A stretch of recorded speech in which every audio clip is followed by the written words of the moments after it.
嘅比賽係用咗幾多時間啦，用咗幾多錢啦？如果你真係想參加健美比賽去海外嘅話，究竟大概預嘅 budget 你要儲幾多錢呢？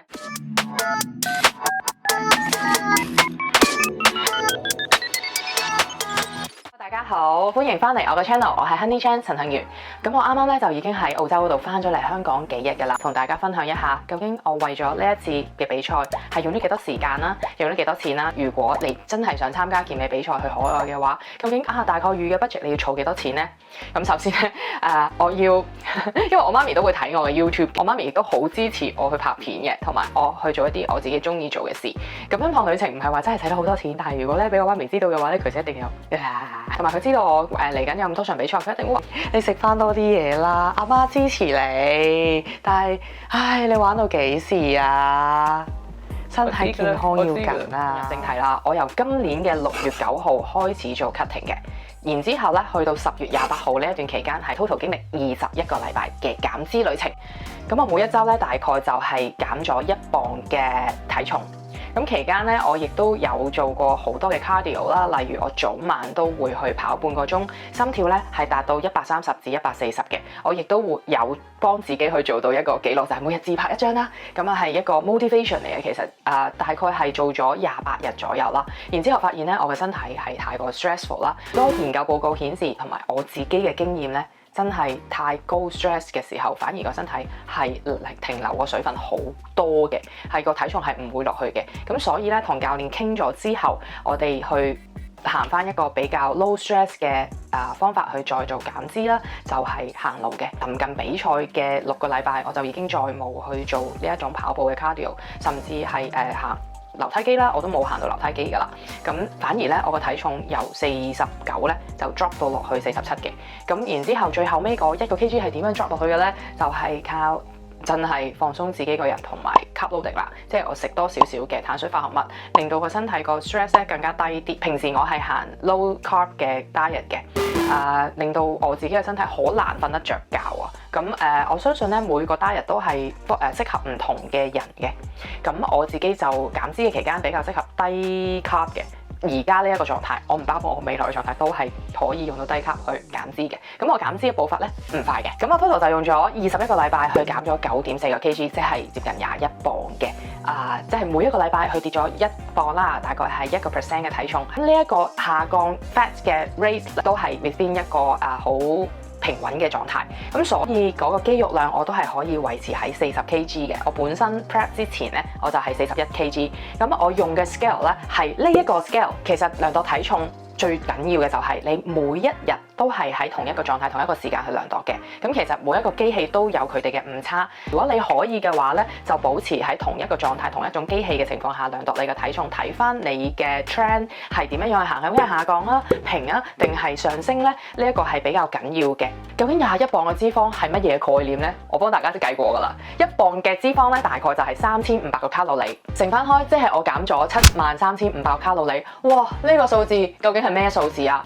好，我再同大家兌換咗一種我哋好普遍可以買得到嘅食物，就係巨無霸。一個巨無霸就係496個卡路里，我總共係減咗148個嘅巨無霸。哇！148個可以執滿咗我嘅雪。嚟緊下一個 session， 我會分享究竟真係用咗幾多錢去預備一個健美比賽啦。我會分開比賽前、比賽中期同埋旅遊嘅部分嘅。一樣嘢就係 coaching fee 啦。如果你係自己訓練嘅話，咁就唔需要請教練啦。我自己就有教練嘅，咁每一個教練嘅花費係有唔同，我就唔列表在內啦。另外 posing 嘅話，我覺得係必須要係請教練嘅。即使係一個 Olympia， 佢哋都需要去有第3隻眼去望一望佢哋嘅 routine 同埋佢哋嘅舞台舞步有啲乜嘢地方可以做得更加好噶嘛。咁所以我就列表咗出嚟啦。因為我個人好中意向唔同嘅老師學習，所以我過往呢6個月亦都請咗好多唔同嘅 posing coach 嚟教導我、指導下我嘅 posing 嘅。咁大概嘅費用咧就係1萬蚊。到比堅尼，我牌子咧就係用 Hydra Gold 嘅。呢一個牌子其實係一個法國牌子，我都係 IG 度揾嘅啫，因為我好喜歡佢其中嘅一種 pink 嘅顏色。咁佢哋我好中意佢哋嘅設計啦，同埋佢哋嘅閃石嘅閃度嘅。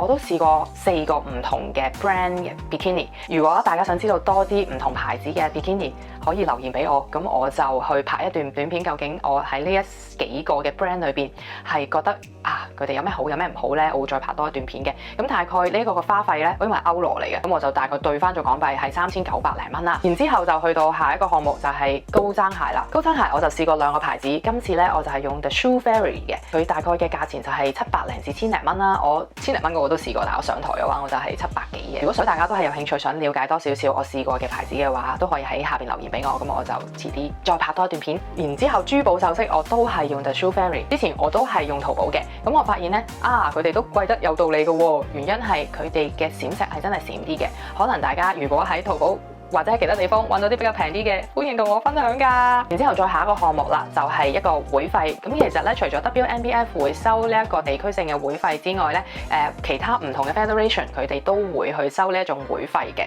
咁其實都好正常嘅，因為佢哋要 run 一個嘅 federation 本身都有 admin fee。咁費用都唔貴嘅。今次我只不過係用咗800蚊啫。每個 federation 有唔同嘅，你要需要去 check 一 check。然之後咧就係我最大嘅費用就係健身室嘅會籍費用啦。咁健身室嘅會籍費用有平有貴啦，咁就睇下你選用嘅健身室嘅費用係幾多啦。我自己咧就係1000零蚊一個月嘅，乘翻6個月咧就係差不多7000蚊啦。咁所以豐儉由人，所以前期花費就係23,513蚊啦。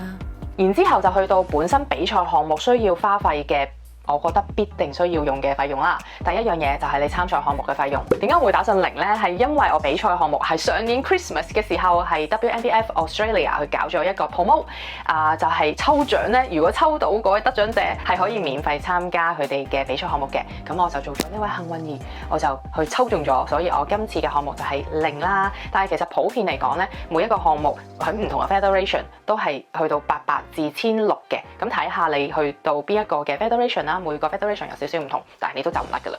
然之後下一個項目就係上游啦 ，tanning， 未必咧每一個比賽都需要必定係使用大會指定嘅上游服務嘅。咁今次咧就需要必定係使用大會嘅噴油服務，咁所以就係使咗呢度呢一個錢啦。其實有好多嘅比賽都係可以 self apply 你自己嘅 tanning 嘅，所以如果你想慳嘅話咧，你亦都可以叫朋友幫你去做一個 self tanning 啦，或者係你自己做嘅。李生我就未試過自己去做 tanning， 我亦都好想試下嘅。咁如果我試咗之後，我有啲咩 tips 咧，我會再分享俾大家聽。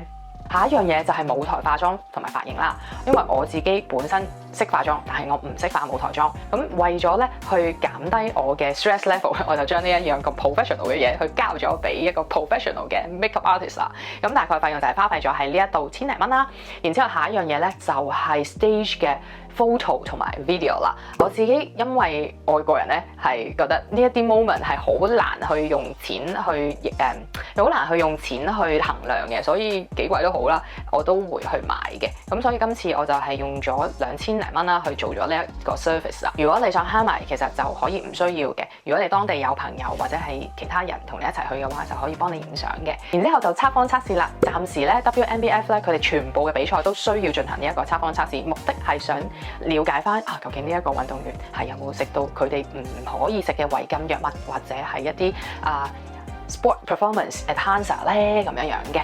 呢一個費用咧都係幾百蚊嘅啫，但係你必須係要俾，係必須要做嘅。如果你參加佢哋比賽，咁其他嘅 federation 未必會有嘅，或者係有啲自然健美比賽，佢哋需要做一啲 blood testing 啊，或者係驗尿嘅費用啊，可能需要去俾嘅，咁你就要需要去了解下啦。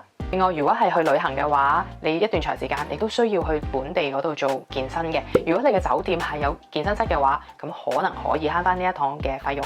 但係我自己咧喺當地係租咗1次嘅 local 嘅 gym room 嘅費用，咁就係100蚊。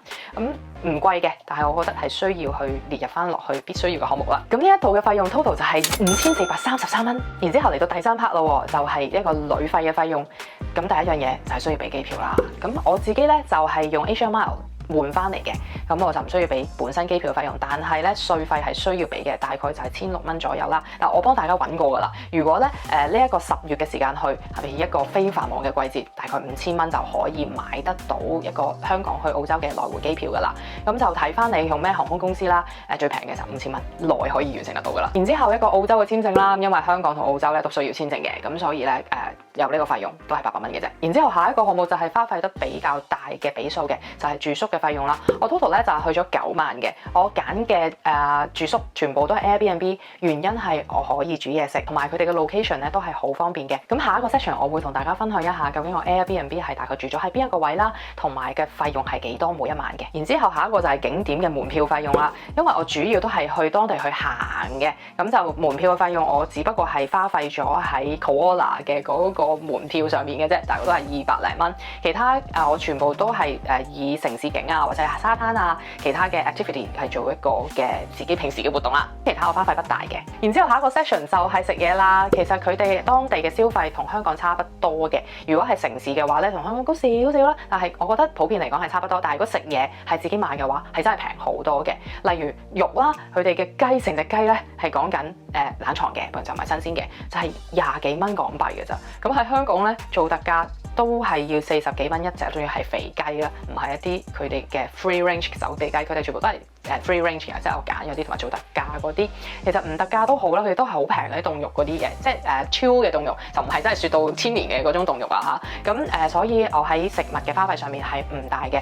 嚟緊我下一段片段亦都會講下我當地究竟係 Airbnb 全部嘅開箱啦，因為我上一段片咧只不過係講咗2間嘅 Airbnb 同埋佢哋嘅超市行超市嘅嗰個詳情係點樣啦。然之後就去到當地嘅交通咯，我主要咧都係搭 Uber 嘅，佢哋 Uber 嘅費用其實同喺香港嘅搭的士嘅費用真係差不多，所以然之後第一間嘅 Airbnb 咧，我係住喺 Newstead 係 Brisbane 嘅一個 downtown 嚟嘅，佢亦都好方便，5分鐘左右咧就可以行到去附近嘅超市噶啦，同埋15分鐘左右啦就可以行到去地鐵站噶啦。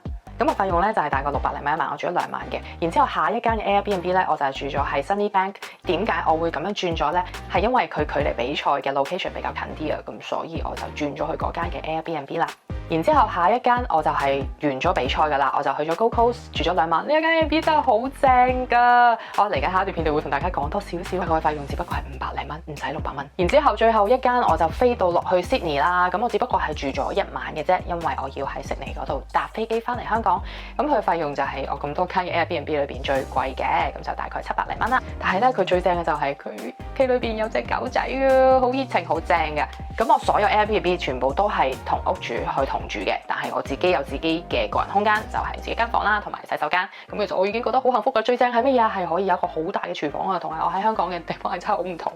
咁然之後我去咗邊度玩係需要花費咧，就係一個樹熊嘅中心啦，就係使咗200幾蚊嘅。雖然因為我冇預約到，所以我抱唔到個樹熊，但係我同咗袋鼠有一個好親近嘅接觸。我嚟緊下一段片段會分享我究竟呢一趟旅程去咗邊一度玩，同埋我自己嘅體驗嘅。然之後下一個景點係我唔需要去俾錢嘅，但係咧就都係好正㗎，同動物去做一個親，就係 Pelican 嘅 feeding 啦。咁佢係一個海灘嚟嘅，咁所以就唔需要花費啦。然之後下一個活動就係 City Walk，都係唔需要花費任何嘅費用嘅。